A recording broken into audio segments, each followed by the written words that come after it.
O estado de São Paulo é conhecido como a locomotiva do Brasil há bastante tempo e isso não é novidade nenhuma. Atualmente, ela ocupa a 21ª posição no ranking das maiores economias do mundo em 2020, segundo dados da própria Secretaria de Estado.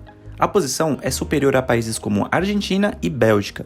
O PIB gira em torno de 603 bilhões de reais, conquistando a terceira maior economia e o terceiro maior mercado consumidor da América Latina, com destaque na produção de suco de laranja, açúcar e etanol. A economia paulista é desenvolvida e heterogênea, é alimentada por recursos naturais abundantes, uma infraestrutura bem desenvolvida, alta produtividade e uma mão de obra altamente qualificada, detém 70% da mão de obra qualificada do país. São Paulo é líder em vários setores da economia brasileira, como no setor financeiro, concentrando na cidade de São Paulo, a qual contém mais de 30% das agências bancárias e 30% das operações de créditos no Brasil, além da B3, uma das 5 maiores bolsas de valores do mundo. Na agropecuária, ela se destaca como um dos maiores produtores do país, sendo o maior produtor mundial de suco de laranja, açúcar e etanol, e também se posiciona entre os principais produtores de alimentos industriais do mundo, detendo cerca de 35% da produção industrial de alimentos nacional. Na indústria, ela se destaca como a mais moderna e a mais variada da América Latina, a qual apresenta uma forte base tecnológica, possuindo o maior parque industrial e concentrando 36% da população brasileira. O século XIX trouxe grandes transformações para a economia nacional, com a transferência da corte portuguesa para o Rio de Janeiro em 1808 e o fim da restrição às importações, a agricultura, o comércio e a indústria têxtil do país se viram expostos à concorrência internacional. A situação se agravou com a decadência das lavouras tradicionais no Brasil, especialmente no Nordeste. É nesse momento que surgiu o produto que figuraria nos anos seguintes, quase isolado da balança comercial brasileira, o café. De 1821 a 1830, o Brasil exportou mais de 3 milhões de sacas. Por volta da década de 1860, o desmatamento e o plantio sem critérios provocaram o declínio da produção no Vale do Paraíba. Nesta época, já havia algumas plantações em Campinas e mais tarde em Ribeirão Preto, locais onde o grão encontraria condições ainda melhores e se tornaria o produto número 1. De 1861 a 1870, a exportação de café chegou a mais de 29 milhões de sacas. Na década de 80 desse mesmo século, o número seria de 51 milhões de saca, com destaque absoluto para a produção paulista. E ao final do século, a economia nacional se tornou altamente dependente do desempenho do café, respondendo por mais de 70% das exportações. Ainda no século XIX, foi um momento em que as estradas de ferro começaram a ganhar notoriedade, e nesse contexto, a cidade de São Paulo, então capital do estado, ganhou um protagonismo em relação aos municípios brasileiros por estar ligada ao traçado das estradas de ferro construída no século. Em 1852, foi declarada uma lei que concedia benefícios a quem investisse nas estradas. Finalmente, o estado de São Paulo havia encontrado um estímulo forte para financiar a construção de um sistema que levasse de forma ágil e barata a produção do interior até o Porto de Santos. O café naquela época foi o produto que mereceu um meio de transporte à altura da riqueza que produzia para o país. A estrada de ferro Santos-Jundiaí foi inaugurada em 1867. Com o primeiro trecho em funcionamento, um grupo de fazendeiros criou a Companhia Paulista para construir um novo trecho que avançasse pelo interior. Em 1872, foi inaugurada a estrada que ligava Jundiaí a Campinas. O café da região, que levava de cerca de 3 a 4 semanas para ser conduzido ao porto, agora chegava a um destino em poucos dias. A Companhia Paulista ainda construiria as estradas Ituana em 1873, Mogiana em 1875 e Sorocabana em 1879. O processo de industrialização brasileiro não teve início no estado de São Paulo. Começou no início do século XIX, principalmente pelo Rio de Janeiro, Pernambuco e Bahia. Mas os custos de transporte começaram a fazer toda a diferença no final das contas, e foi o momento em que as cidades que ficavam mais próximas às estradas de ferro, como a cidade de São Paulo, tivesse grande vantagem competitiva para atrair as indústrias. E é nesse momento que todo o estado começa a crescer e receber imigrantes de toda a parte do país, contribuindo para a industrialização paulista. O período de maior crescimento da indústria do estado ocorreu no mandato de Juscelino Kubitschek, que promoveu a internacionalização da economia brasileira, trazendo a São Paulo a indústria automobilística, principalmente a região do ABC. Atualmente, no estado, existem 7 polos industriais, como a região metropolitana de São Paulo, sendo o maior polo de riquezas nacionais, com as principais indústrias de alta tecnologia e indústria automobilísticas concentradas principalmente na região do ABC. O Vale do Paraíba possui indústrias do ramo aeroespacial e automobilísticas como a Embraer, Volkswagen e GM.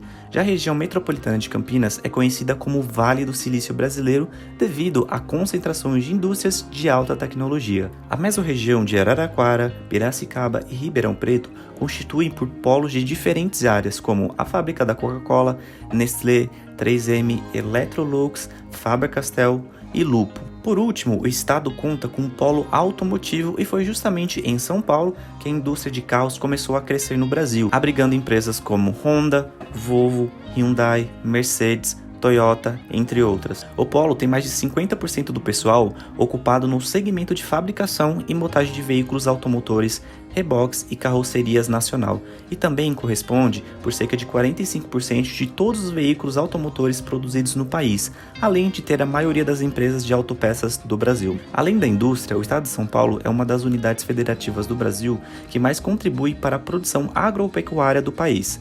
Em 2009, contribuiu com cerca de 9% de toda a atividade nacional no setor. O estado é, isoladamente, o maior produtor de suco de laranja e de frutas. Em 2010, contribuiu com 77% de toda a produção nacional de laranja e 58% da produção de cana-de-açúcar. São Paulo possui 190 mil km² de área plantada e pastagens. Na agropecuária, o estado também se destaca sendo responsável por 16% das aves de corte, 9% do rebanho de bovinos e 7% dos suínos do país.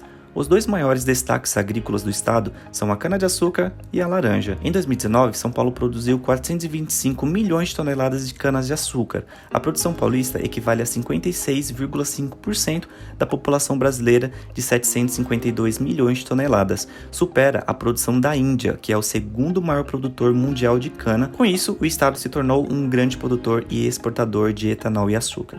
Em 2019, São Paulo produziu 13 milhões de toneladas de laranja. A produção paulista equivale a 78% da produção brasileira, superando a China, que é o segundo maior produtor mundial. O estado se destaca por produzir 90% do amendoim do país, onde boa parte é exportado, e também 85% do limão, além de ser o maior produtor de banana, tangerina e caqui, e tem produções consideráveis de soja e milho.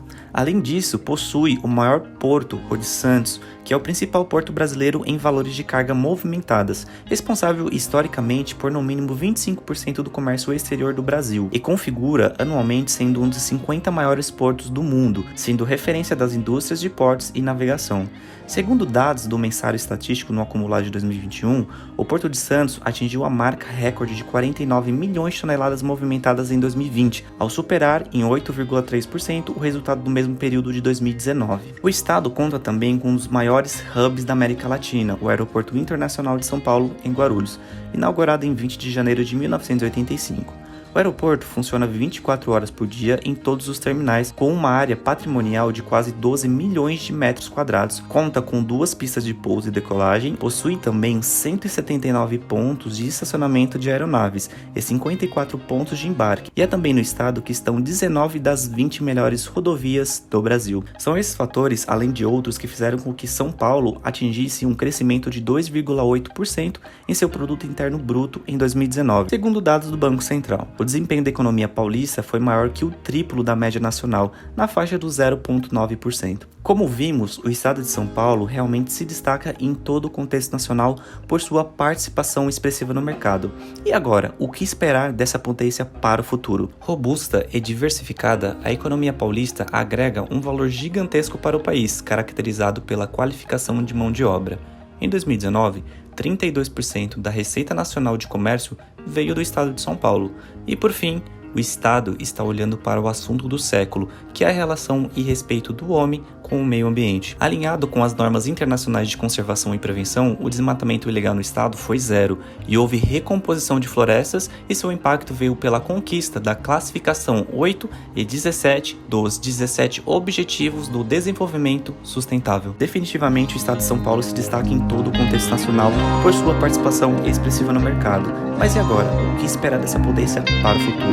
É isso, pessoal. O Jovem Economia trouxe um contexto sobre o estado mais rico do país, o estado de São Paulo. Se você tiver alguma sugestão de vídeo, deixe aqui nos comentários. Não se esqueça de deixar o seu like e se inscrever aqui no canal. E se você quiser apoiar o projeto, eu vou deixar aqui na tela final informações de como você faz para apoiar e ajudar o projeto Jovem Economia. Um abraço e até a próxima.